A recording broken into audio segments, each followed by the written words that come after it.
प्यारे बच्चों, आज हम लोग जो है class 9th subject science physics के अंतर्गत जो है गति, जिसको इंग्लिश में मोशन कहते हैं, के पाठ का अध्ययन करेंगे। यह फिजिक्स का पहला लेसन है, गति। आप अपने दैनिक जीवन में अनेक ऐसे उदाहरण देखते होंगे जिससे आप गति का अनुभव करते होंगे। जैसे आकाश में आप उड़ती हुई चिड़ियों को देखते हैं, सड़क पर जो है वाहनों को देखते हैं, रेलगाड़ी को देखते हैं, किसी बच्चे को दौड़ते हुए देखते हैं, नदी की जलधारा को देखते हैं, हवाओं का जो तेज बहना होता है उसका आप अनुभव करते हैं।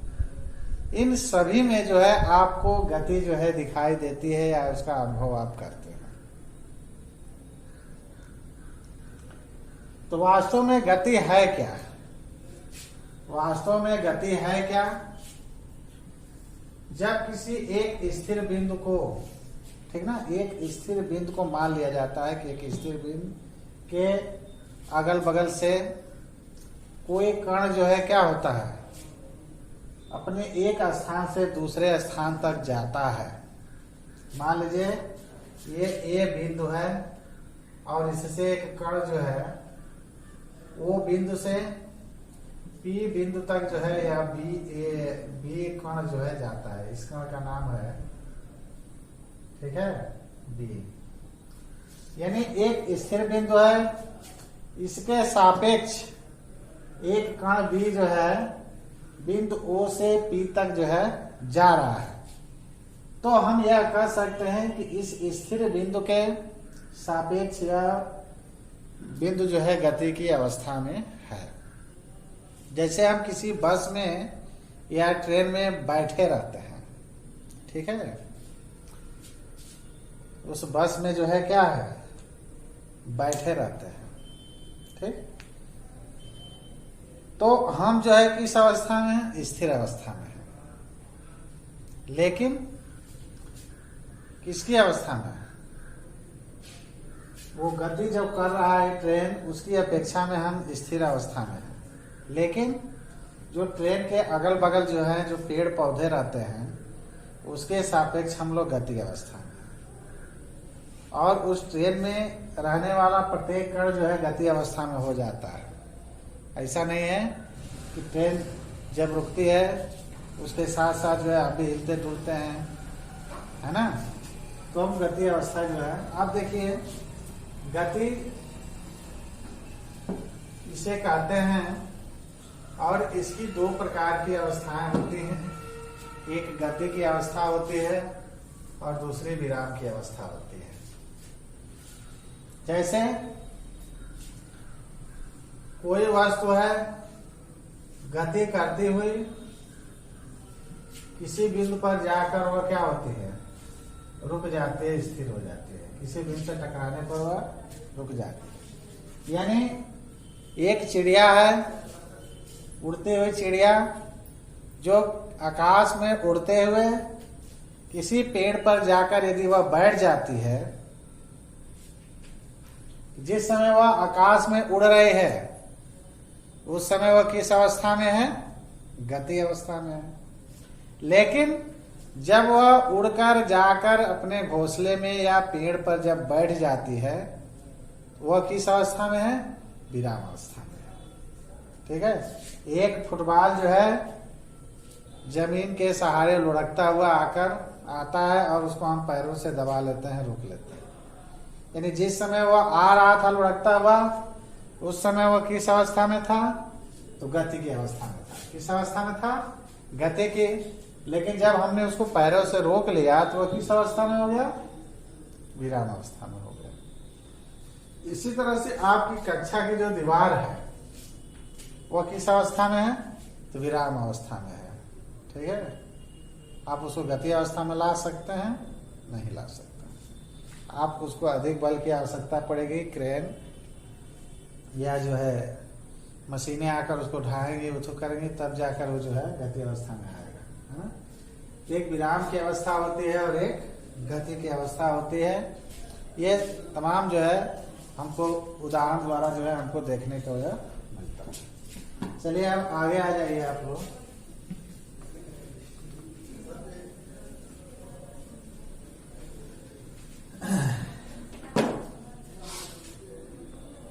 गति का वर्णन।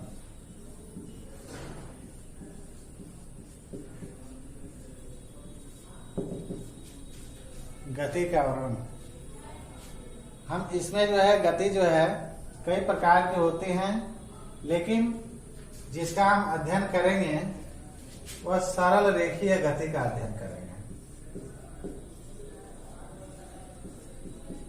सरल रेखीय गति, जो एक सीधी रेखा में जो गति होती है वह सरल रेखीय गति के अंतर्गत जो है आता है। जैसे सड़क पर एक कार का चलना, साइकिल का चलना, बस का चलना, ठीक है, जमीन पर जो है फुटबॉल का चलना, वो सभी जो है यह सरल रेखीय गति के अंतर्गत जो है आता है। उसी का हम लोग का अध्ययन करना है और इसी के अंतर्गत जो है जो भी कुछ है उसको हमको पढ़ना है। अब आप आ जाइए, इसमें दिशा का निर्धारण देख लीजिए।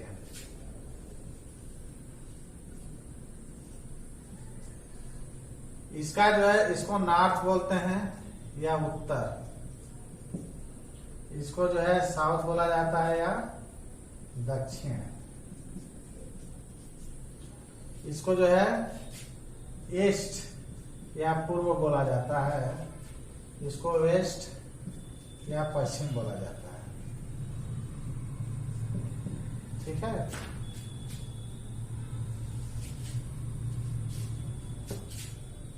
आप जैसे मान लीजिए कि यदि कहा जाए कि आप अपने जो है कॉपी पर एक प्रदर्शित करिए कि आपका घर जो है रेलवे स्टेशन से उत्तर की तरफ है, या आपके घर से उत्तर की 5 किलोमीटर की दूरी पर आपका रेलवे स्टेशन है ना। इसमें मान लेंगे कि माना ए बिंदु पर हमारा घर है, ए बिंदु है, इस पर हमारा घर है, यानी हमारे घर से उत्तर की तरफ 5 किलोमीटर, उत्तर किधर है, ऊपर की तरफ है ना, ये 5 किलोमीटर उत्तर की तरफ जो है ये रेलवे स्टेशन है, या इसको बी मान लेंगे, ठीक है। यानी बी जो है रेलवे स्टेशन है, ये आपके घर के उत्तर की तरफ जो है 5 किलोमीटर। 5 किलोमीटर तो नहीं खींच सकते हैं, है ना। यहाँ एक और चीज मान लेंगे कि माना 1 सेंटीमीटर बराबर 1 किलोमीटर, है ना। तो कितना, 5 सेंटीमीटर बराबर 5 किलोमीटर, यानी 5 सेंटीमीटर खींच देंगे तो उससे हमको क्या निकल जाएगा, उससे हमारा जो है क्या निकलेगा,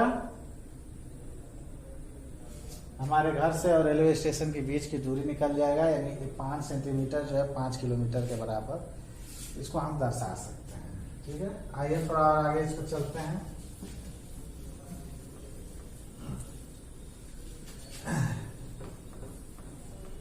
एक एग्जाम्पल लेते हैं।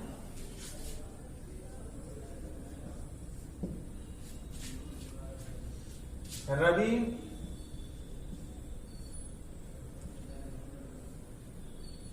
अपने घर से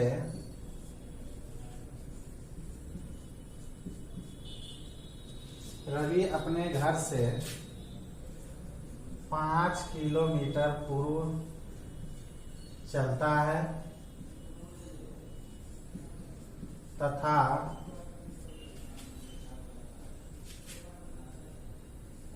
वहां से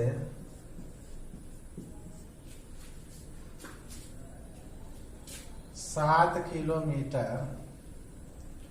उत्तर दिशा में तथा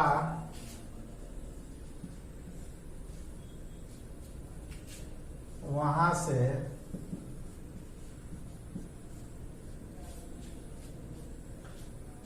4 किलोमीटर पश्चिम तथा वहां से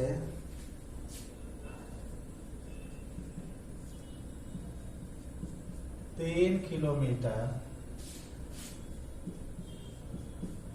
दक्षिण दिशा की ओर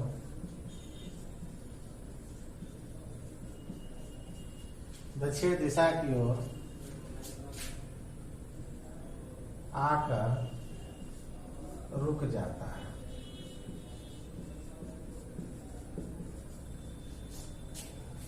ठीक है, रुक जाता है। वह पुल कितनी दूरी चलता है? वह पुल कितनी दूरी चलता है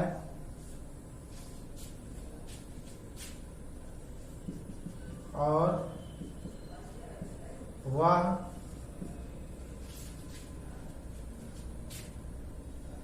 अपने घर से कितनी दूरी पर है?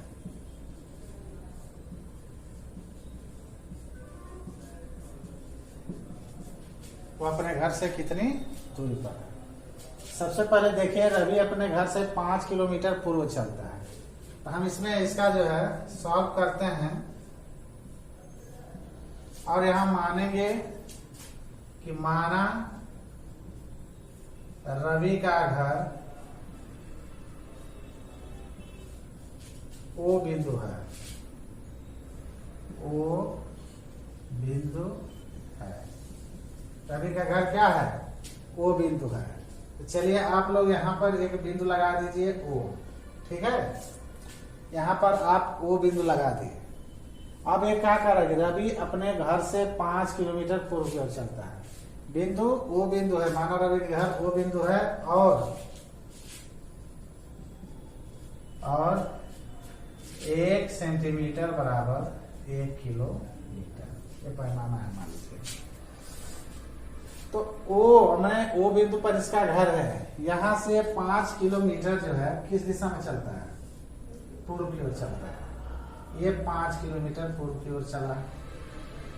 ठीक है, ये ओ से ए मान लीजिए, ए बिंदु पर, यानी यह बिंदु ए मान लीजिए। अब यहां से कह रहा है कि वहां से 7 किलोमीटर उत्तर की ओर चलता है, यानी ए से जो है 7 किलोमीटर इधर चलता है उत्तर की तरफ। कितना? 7 किलोमीटर। ठीक है, ये मान लीजिए कि बी बिंदु पर आ गया। ठीक, 7 किलोमीटर। उसके बाद वहां से 4 किलोमीटर पश्चिम की तरफ, 4 किलोमीटर पश्चिम किधर होगा? इधर होगा। तो ये आ जाइए, ये आपका 4 किलोमीटर इधर आ जाइए। 4 किलोमीटर पश्चिम की तरफ आ गया, ये सी बिंदु है। ठीक है, ये आपका सी बिंदु है। उसके बाद वहां से 3 किलोमीटर या दक्षिण की ओर जाता है। तो 3 किलोमीटर आप दक्षिण आ जाइए नीचे, ये 3 किलोमीटर दक्षिण आ गया डी बिंदु पर। ठीक है, तो कह रहा है कि दक्षिण की ओर आकर वह रुक जाता है। तो वह कुल कितनी दूरी चलता है और वह अपने घर से कितनी दूरी पर है? तो वह कितनी दूरी चल रहा है आप भाई देखिए, यहां से यहाँ 5 किलोमीटर, फिर 5 यहाँ से यहाँ 7, 5 और 7 12 किलोमीटर, 12 और 4 कितना हुआ? 16 किलोमीटर, और यह कितना हुआ? 19 किलोमीटर। ठीक है, फिर अपने स्केल से यहां से और यहाँ के बीच की दूरी आप निकाल रहे हैं, ये वाला, ये डी और ओ के बीच की जो दूरी ज्ञात हो जाएगा, इससे यह पता चल जाएगा कि वो अपने घर से कितनी दूरी पर है। ठीक है, तो इस तरह से जो है ये हम अपने कागज पर जो है इसका ग्राफ जो है हम दर्शाते हैं कि गति किस प्रकार जो है होती है ना, और किस तरह से जो है उसको दर्शाया जाता है, दिशा का निर्धारण कैसे होता है, ये सब आपको देखने को मिला। आगे हम लोग चलते हैं एक समान गति। हाँ, एक चीज और देखिए, ये जिन बिंदुओं से इसको निर्देशित किया जाता है उसे जो है निर्देश बिंदु कहा जाता है। और जिस स्थान से यह शुरू किया जाता है, जिस स्थान तक वह जाता है, उसे जो है मूल बिंदु कहा जाता है। इसमें वो जो है मूल बिंदु है, यहाँ से ही जो है निर्देशित करके अन्य जगह इनको जो है लेकर गया है। ठीक है, इसलिए जो है यह जो है आप इस तरह दर्शा सकते हैं इसको। आगे आइए आप लोग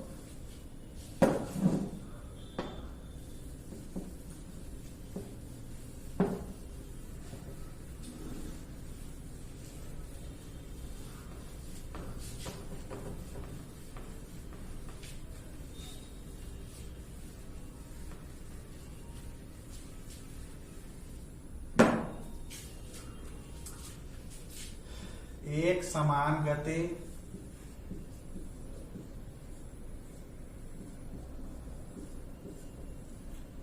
और असमान गति।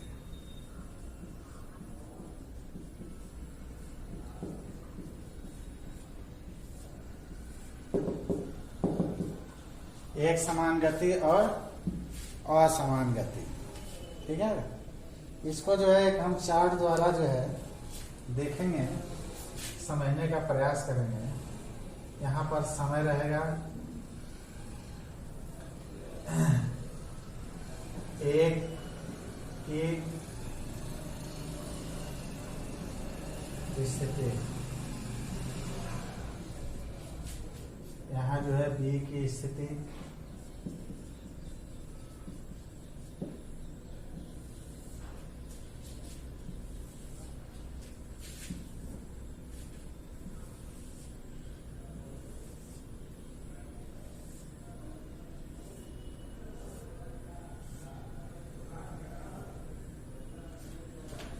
आ जाइए।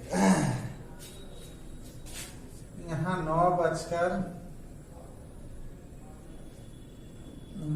से 9:30। ठीक है, 9 बजे से 9:30, 9 बजे से 9:30 में 10 किलोमीटर ये चलता है और यह 12 किलोमीटर। ठीक है, 9 से 9:30 के बीच में ए की स्थिति जो है किसी वाहन द्वारा 10 किलोमीटर की यात्रा करता है और बी जो है 12 किलोमीटर की यात्रा करता है। ठीक है, अब आ जाइए 9:30 से 10 बजे तक। 9:30 से 10 बजे के बीच में ये 20 किलोमीटर और यह जो है 19 किलोमीटर। फिर 10 से 10:30 तक जो है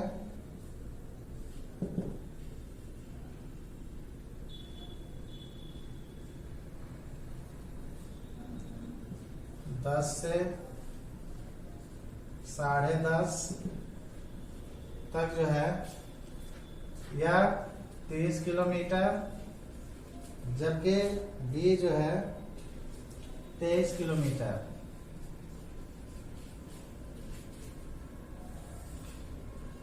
फिर आ जाइए 10:30 से 11 बजे तक ये 40 किलोमीटर और यह जो है 35 किलोमीटर। 11:30 से 11:30 तक यह 50 किलोमीटर और यह जो है 37 किलोमीटर।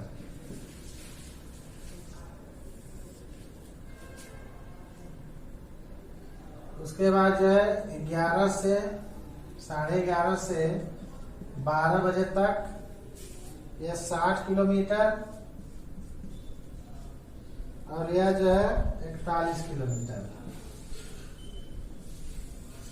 फिर एक आ जाइए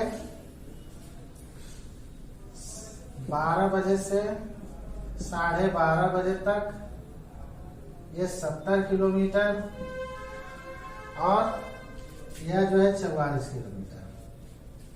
ठीक है, अब इसको चार्ट को ध्यानपूर्वक आप लोग देखिए। इसमें आप समान और असमान गति जो है दोनों समझ जाएंगे। ठीक है, इसमें समान और असमान दोनों जो है आप समझ जाएंगे। पहला देखिए, 9 से 9:30 यानी आधे घंटे में जो है यह 10 किलोमीटर चलता है, जबकि यह 12 किलोमीटर चलता है, यानी इसकी अपेक्षा कुछ अधिक चला है। पुनः जो है आधे घंटे में 9:30 से 10 तक जो है यह 20 किलोमीटर चलता है। ठीक है, और यह 19 किलोमीटर, यानी इसमें बढ़ोतरी हुई 10 किलोमीटर की, जबकि इसमें कितनी बढ़ोतरी हुई 7 किलोमीटर की। ठीक है, यह 20 से 30 हो जाता है, या 19 से 23 हो जाता है। यानी इसमें आप देख रहे हैं कि 10 10 10 10 10 एक ओवरेज बना हुआ है। प्रत्येक आधे घंटे के बाद 10 किलोमीटर की वृद्धि होती है, या 10 किलोमीटर एक ओवरेज बना हुआ है इसका, है ना, प्रत्येक आधे घंटे 10 किलोमीटर। यह समान रूप से जो है एक, ठीक है, असेंडिंग रूप में जो है आगे बढ़ा है, और एक जो है इधर उधर असमान है, कभी अधिक हो रहा है तो कभी कम हो जा रहा है, कभी अधिक हो रहा है तो कभी कम हो जा रहा है। तो ऐसी जो गति होती हैं ये सभी जो है असमान गति के अंतर्गत आएगा। ये सभी गति जो है ये क्या कहलाएंगे, असमान गति है कहलाएगा। क्या कहलाएगा, असमान गति। ये असमान गति के अंतर बी की स्थिति आएगी, जबकि एक स्थिति किसके अंतर्गत आएगी, एक समान के अंतर्गत आएगी। ठीक है,